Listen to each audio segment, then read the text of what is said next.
Welcome to Dolphin Dive Daily, your go-to spot for everything Miami Dolphins. If you bleed aqua and orange, hit that subscribe button and join the pod. As the NFL draft inches closer, all eyes are turning towards South Florida. Not for who the Miami Dolphins might pick in the first round, but for what they might do later in the weekend. Beneath the surface of their draft strategy lies a decision that could have lasting consequences for the franchise: the future of Tua Tagovailoa.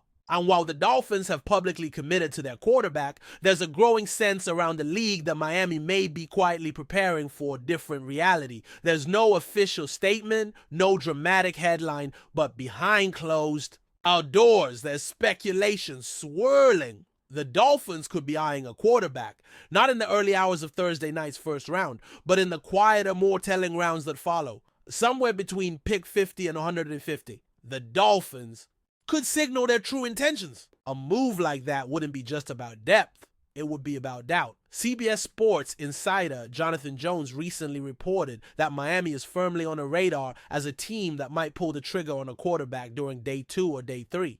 According to him, league sources believe the Dolphins are not only open to selecting a signal caller, they're actively considering it. With 10 total picks and 4 of those nestled in the second to fourth rounds, Miami has more than enough draft capital to make such a move without shaking the rest of its plans. And if they do, the implications will be impossible to ignore. On the surface, this could be chalked up to smart roster building. After all, Tagovailoa has endured a series of injuries throughout his career. Concussions, rib issues, ankle sprains, you name it. Even as he continues to flash elite-level accuracy and chemistry with receivers like Tyreek Hill and Jalen Waddle, there's always the lingering concern: what happens if Tua goes down again? The Dolphins found themselves in that exact scenario last season, and the outcome wasn't pretty, missing the playoffs in large part due to their lack of preparation for life without their starter. Miami's quarterback depth chart was exposed. The team tried to address it by signing Zach Wilson in free agency, a move that turned more heads than it reassured. Wilson's time in New York was filled with inconsistency and controversy, and now he stands as the only real alternative behind Tagovailoa. Skylar Thompson, a 7th-round pick from 2022 who once seemed like a promising project, is no longer in the building. He's now backing up in Pittsburgh. That leaves the Dolphins with one starter who has health concerns and one backup with credibility issues. So what happens if Miami takes a quarterback on Friday or Saturday? What message does that send to the locker room, to the fan base, and most importantly, to Tua himself? In Jordan Reed's latest mock draft for ESPN, he proposed a fascinating scenario: the Dolphins selecting Quinn Ewers in the 4th round, using pick 135. It's a projection that at first glance might seem like just another mid-round flyer. But look closer, and the picture becomes more intriguing. Ewers is not your typical late-round quarterback. Once considered a 5-star phenom and the top recruit in the nation, his journey has been anything but linear. After briefly landing at Ohio State before transferring to Texas, he's been both hyped and doubted in equal measure. But last season, he began to change the narrative. Playing in the SEC, a conference that eats quarterbacks alive, Ewers delivered a season that made scouts take notice. Over 30,400 passing yards, 31 touchdowns, a better command of the offense, a sharper decision maker. He didn't just show flashes, he showed growth. That growth could be exactly what the Dolphins are looking for. A quarterback who has the raw tools, the pedigree, and the upside to develop under the radar. Someone who won't immediately threaten Tagovailoa's starting job, but who could quietly be groomed as a potential contingency plan. If nothing else, a selection like that gives the Dolphins options. And in today's NFL, having options at quarterback is a luxury no team can afford to pass up. The real intrigue, however, lies in the motivation. Is this about creating competition? Is it about protection in case of injury? Or is it a subtle indication that Miami's confidence in Tua isn't as rock solid as they want us to believe? There's also the financial angle. Tagovailoa is entering the 5th-year option of his rookie deal. After this season, Miami will have to decide whether to commit to a massive long-term extension or explore other routes.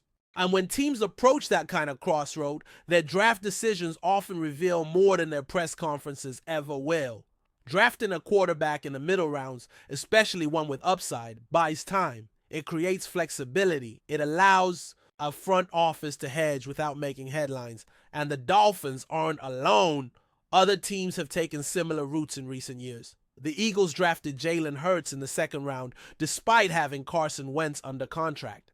The Packers took Jordan Love while Aaron Rodgers was still playing at an MVP level. Sometimes these moves are meant to shake things up. Other times, they're a simple insurance policy. But every time, they spark the same question. What does it really mean? That's the question hanging in the air as Miami prepares for this week's draft. Publicly, they say Tua is the guy. But if a quarterback is added on Friday or Saturday, it may be the clearest indication yet that the Dolphins are keeping one eye on the present and the other on a future that remains anything but certain. Whatever happens, the ripple effects will be fascinating to watch. Will Tua respond with a career year, silencing doubts and securing his place as Miami's franchise quarterback for the next decade? Or will this be the beginning of a slow pivot, a gradual move toward a different identity at the most important position in sports? Answers won't come all at once, but they'll start to take shape this weekend. With every pick, every call to the podium, every name that gets announced, the Dolphins will be revealing more than just their draft board. They'll be revealing their vision, and if that vision includes a new quarterback, it might just be the biggest story of their offseason, whether they want it to be or not. So keep an eye on Miami. Not just when the lights are brightest on Thursday night, but when the cameras start to pull back on day 2 and 3, that's when the real story could begin. And it might just begin with a quarterback. Still with us? Then show some love. Hit that like button and let us know in the comments. What's your take on the Fins this week?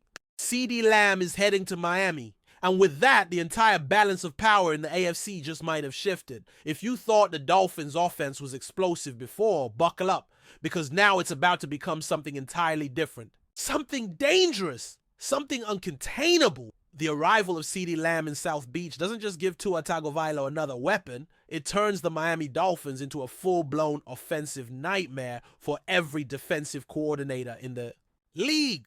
Let's be clear, CeeDee Lamb wasn't just another wide receiver in Dallas. He was the guy, a true WR1 who had just come off a monster season with the Cowboys. Lamb led the league in receptions in 2024, finishing with over 1,500 yards and 12 touchdowns. He was Dak Prescott's go-to target, the heartbeat of the Dallas offense. He created separation with ease, torched defenses in the slot and on the outside, and made contested catches look routine.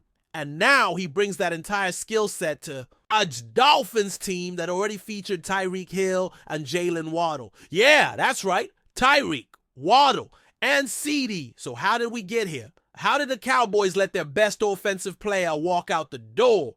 Well, it all comes down to business. Dallas is stuck in salary cap quicksand, trying to juggle contracts for Prescott, Micah Parsons, and others. They couldn't afford to keep everyone. And while Lamb was extension eligible, negotiations reportedly stalled. Miami, always aggressive under Chris Grier and head coach Mike McDaniel, pounced. The Dolphins knew exactly what they were doing. They saw a chance to weaponize their offense to a level we haven't seen since the greatest show on turf, and they took it. Now just imagine what that offense looks like. Tyreek Hill is still arguably the most dangerous deep threat in the league. Jalen Waddle brings blazing speed and sharp route running. And now you add CeeDee Lamb, a technician with elite hands, a physical presence in the red zone, and a route tree that's second to none. Defenses used to have trouble stopping 2 of them. Now they have to stop 3. Good luck with that. But this isn't just about highlight plays or stat sheets. It's about scheme. Mike McDaniel is an offensive wizard who thrives on motion, misdirection, and spacing. With Lamb in the fold, the Dolphins can line up in 11 personnel and force defenses into impossible choices. Double Tyreek. Lamb meets in the middle. Key on Waddle. Lamb takes the top off. Play zone.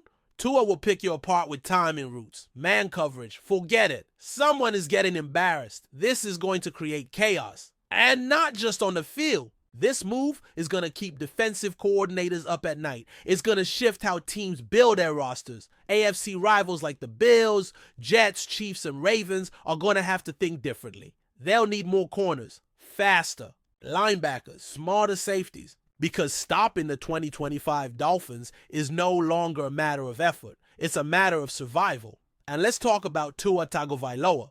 The former first-round pick has taken a lot of heat over the years. Questions about durability, about arm, strength, about whether he could really be that guy for a contending team. But in 2023 and 2024, he showed he can lead a high-powered offense. Now, he has no excuses. With Hill, Waddle, Lamb, and a healthy backfield, the table is set for Tua to explode. This is a golden opportunity to silence the critics once and for all and lead the Dolphins on a deep playoff run, maybe even to the Super Bowl. There's also a leadership element that CeeDee Lamb brings to the table. He's young, but he's been through the battles. He knows what it's like to carry the weight of expectations. In Dallas, he had to grow up fast. Now in Miami, he doesn't have to do it all by himself. That balance between Lamb's steadiness, Tyreek's fire, and Waddle's energy could be the key to unlocking a championship-caliber locker room. Financially, the move makes sense too. Miami is going all in. They know the window is open right now. Tyreek Hill isn't getting younger.